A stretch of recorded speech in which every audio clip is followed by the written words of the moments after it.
Fatos e versões. O que vai impactar na sua vida agora no Café com Política. No Café com Política de hoje, um bate-papo com a deputada estadual Laura Serrano, do Partido Novo, ela que é vice-líder do governo na Assembleia Legislativa. E hoje no Café com Política a gente vai repercutir inclusive a coluna à parte, está na página 2 do jornal O Tempo, que é uma PEC que pode fazer de Minas o primeiro estado a implantar um referendo popular para aumento de impostos. E essa PEC é uma proposta, é uma iniciativa justamente da deputada Laura Serrano. Deputada, bom dia, bem-vinda mais uma vez ao Café com Política, prazer recebê-la. Bom dia, muito obrigada, Rodrigo. Queria cumprimentar você, Adriana, a todos que estão nos ouvindo aqui hoje. Sempre um prazer participar com vocês. Bom dia, deputada. Deputada, começa falando pra gente a respeito dessa proposta. O que é que a senhora efetivamente coloca nessa proposta, nessa PEC, proposta de emenda à Constituição do Estado, para que haja uma consulta popular quando for haver aumento de impostos? Em que condições isso se daria, por exemplo? Bom, Rodrigo, se trata de um pacote de medidas, então a gente está falando de uma PEC, que é uma proposta de emenda à Constituição, e também de um projeto de lei. O projeto de lei já foi protocolado aqui na Assembleia, é um projeto de lei de minha autoria, e a PEC, para ser protocolada, a gente precisa da assinatura de 26 deputados.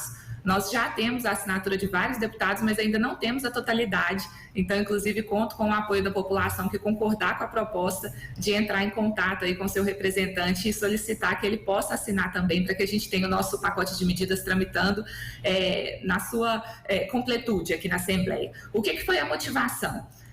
A gente sabe que, infelizmente, hoje a população mineira ela sofre com uma carga exacerbada de impostos, e muitas vezes não vê o resultado efetivo da aplicação daquele recurso que sai do bolso das famílias, que sai da mesa das famílias, gerando resultado efetivo para as pessoas.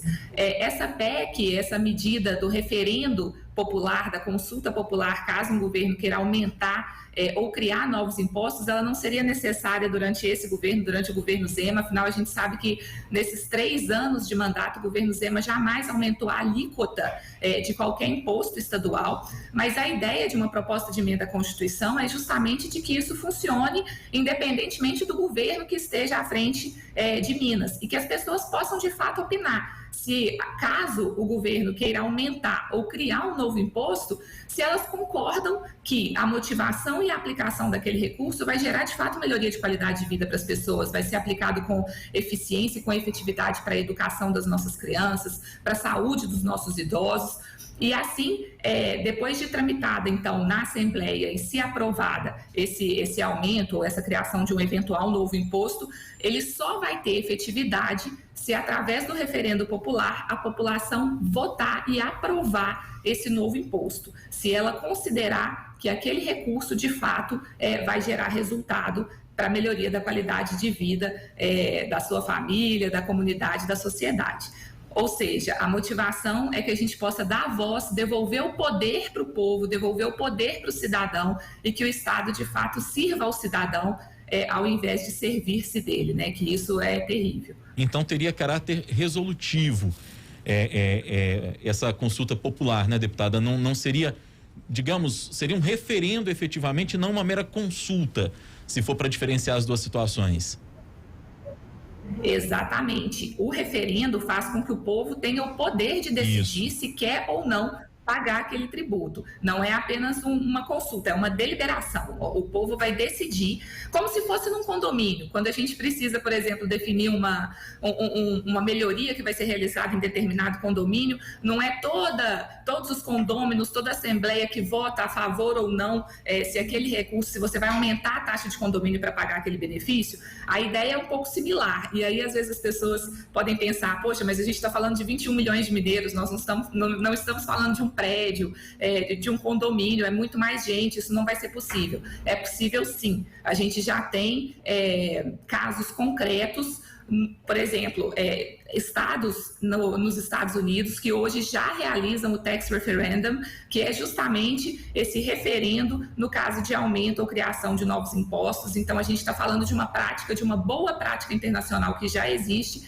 e que a gente quer trazer aqui para Minas, que seja o primeiro estado no Brasil a implementar o referendo popular, para as pessoas decidirem sobre o aumento ou criação de novos impostos, se isso deve se efetivar ou não. É exatamente sobre essa inspiração que eu queria falar com a senhora. A senhora trouxe essa experiência de algumas regiões lá nos Estados Unidos que já adotam e parece que com sucesso, né, deputada? Há outros países que já adotam também essa metodologia? A gente tem outros exemplos. Os Estados Unidos hoje são um exemplo muito claro porque a gente vê o sucesso que existe de determinados estados e aí a gente consegue fazer uma correspondência com o nosso caso aqui, porque ao implantar isso na Constituição Estadual, em Minas Gerais, é uma correspondência direta com o que existe hoje em alguns entes federativos nos Estados Unidos. Então, é uma correspondência que mostra que é possível sim aplicar com sucesso, que devolver de fato o poder ao cidadão é importantíssimo, e a gente tem outros exemplos também relacionados a isso. Acho que o ponto principal dessa medida é garantir, mais uma vez, que as pessoas possam, de fato, decidir sobre os recursos que, no final das contas, acabam impactando muito mais até as famílias mais vulneráveis do que as famílias de mais alta renda. A gente fala que no Brasil nossos impostos são progressivos, mas é apenas o imposto direto, o imposto de renda. A tabela de imposto de renda tributa mais quem ganha mais. Mas quando a gente olha os impostos em geral, e aí os impostos indiretos, aqueles que incidem num saco de arroz, num saco de feijão, na verdade, a carga tributária total no Brasil, ela afeta muito mais proporcionalmente o salário daquelas famílias que têm menor renda do que os que têm maior renda. Então, permitir um referendo popular para a criação ou aumento de novos impostos é permitir que, inclusive, a gente tenha os governos buscando convencer e demonstrar efetivamente, com grande transparência para a população, a aplicação daquele dinheiro que, mais do que sair do bolso das famílias, como eu disse, sai da mesa das famílias, porque a gente está falando de recursos que muitas vezes vão impactar proporcionalmente mais aquelas famílias em maior situação de vulnerabilidade. Deputada, como é que seria a questão da obrigatoriedade ou não da participação e como é que seria a divulgação para que as pessoas, ao votarem, tivessem a exata dimensão daquilo que estão votando, para que houvesse a informação aprofundada e o cidadão não votasse, digamos assim, no escuro? Bom, essas são perguntas excelentes, Rodrigo, então eu faço questão de poder esclarecer aqui. Primeiro, hoje, pela nossa legislação, a gente tem como obrigatória a questão do voto no nosso país. Eu, particularmente, acho que o nosso voto ele deveria ser facultativo, as pessoas que de fato querem votar, que de fato querem participar, e aí eu acho que o incentivo tem que ser que para todos participem, porque afinal na política a gente precisa de ter a participação popular, mas ao mesmo tempo realizar uma obrigatoriedade do voto, eu acho que não seria a melhor forma. O importante é que a gente incentive e mostre para as pessoas como que o voto delas é poderoso. A gente sabe, eu aqui dentro da Assembleia vejo que os parlamentares, os deputados legislativos, eles se movem muito com o que é a opinião pública. Então, as pessoas têm um poder gigante, que talvez elas não tenham a noção da magnitude desse poder sobre os parlamentos. Mas, enfim, nossa legislação atual hoje exige que o voto seja obrigatório. Então, esse é um ponto. E um outro ponto fundamental, em relação a como que as pessoas vão ter essa clareza de todos os pontos para que possa fazer um voto bem consciente daquilo que está sendo votado. Esse, como aumento ou criação de novos impostos, tende a ser um interesse do poder público para realizar algum gasto adicional, algum gasto específico, vai ser interesse também do poder público explicar para as pessoas qual é o impacto efetivo disso e como que isso vai ser aplicado para a sociedade. De forma a convencer, vai ser importante que o poder público convença as pessoas de que aquele recurso vai ser bem aplicado. Então, isso já traz uma necessidade de maior transparência, uma necessidade de maior esclarecimento sobre o conteúdo. Um outro ponto importante, o referendo ele acontece depois da tramitação na Assembleia. Então, no que tange ao detalhamento técnico, as questões de legislação mais específicas, essa depuração ela já vai acontecer Claro, primeiro no projeto que vem do Executivo, que possui uma equipe técnica para poder fazer essa avaliação em conformidade com a legislação tributária que existe, e depois ele ainda passa pela Assembleia, pelas comissões temáticas que vão avaliar todo o processo, refinar o projeto, e esse conteúdo final é que vai ser, então, votado pela população. Mas, mais uma vez, a população, nesse caso, ela tem poder de veto, de deliberação. Ela aprova a medida e aí ela vai ser realizada, ou ela não aprova a medida e aí não vai ter o aumento ou a criação do novo imposto. Então, quanto a essa questão das especificidades técnicas, não é necessário que o cidadão tenha conhecimento de todas as minúcias, porque isso vai ser realizado ao longo da apresentação do projeto pelo Executivo e da tramitação na Assembleia. Mas é fundamental que a população seja ouvida, e isso eu entendo que as pessoas têm muita clareza, no final das contas, se aquele dinheiro vai ser bem aplicado em determinada área ou não, esse poder deve voltar para o cidadão. Pois é, eu estava pensando exatamente isso, viu, deputada? Porque a Assembleia é a casa do povo, Câmara é a casa do povo. E, de certa forma, com alguns episódios, né, na política, o povo tem se distanciado das casas legislativas e o povo, de certa forma, acaba ficando um pouco desiludido, sabe? Com algumas medidas que são tomadas. De certa forma, essa proposta da senhora, ela empodera novamente o cidadão, né? Para que ele possa ter consciência do que ele é capaz, ter consciência realmente para onde está indo o dinheiro dele, né? De certa forma, para que ele possa ter voz novamente dentro dessas questões, né?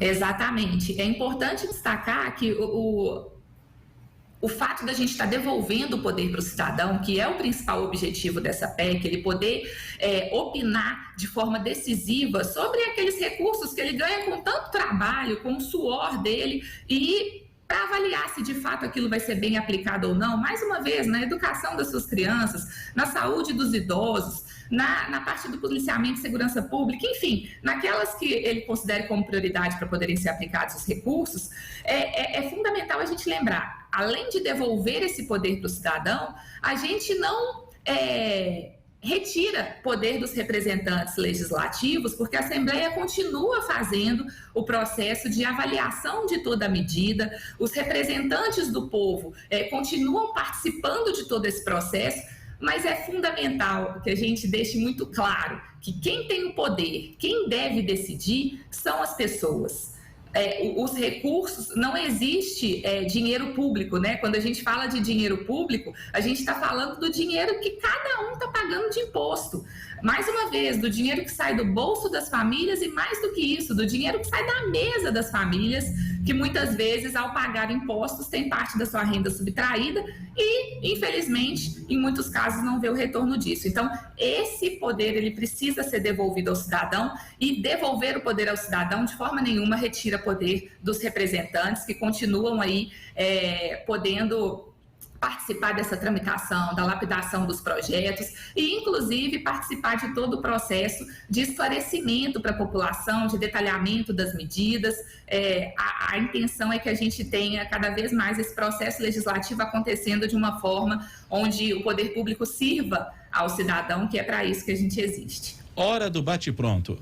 No Café com Política. No Café com Política. Hora do bate-pronto. Deputada, a senhora já esteve conosco em outras oportunidades, já conhece bem o nosso quadro, perguntas objetivas, respostas também, como se fosse um ping-pong. Vamos começar? Sim. Para começar então, deputada, essa PEC que cria o referendo popular para o aumento de impostos. Devolve o poder ao cidadão mineiro. A participação popular na política.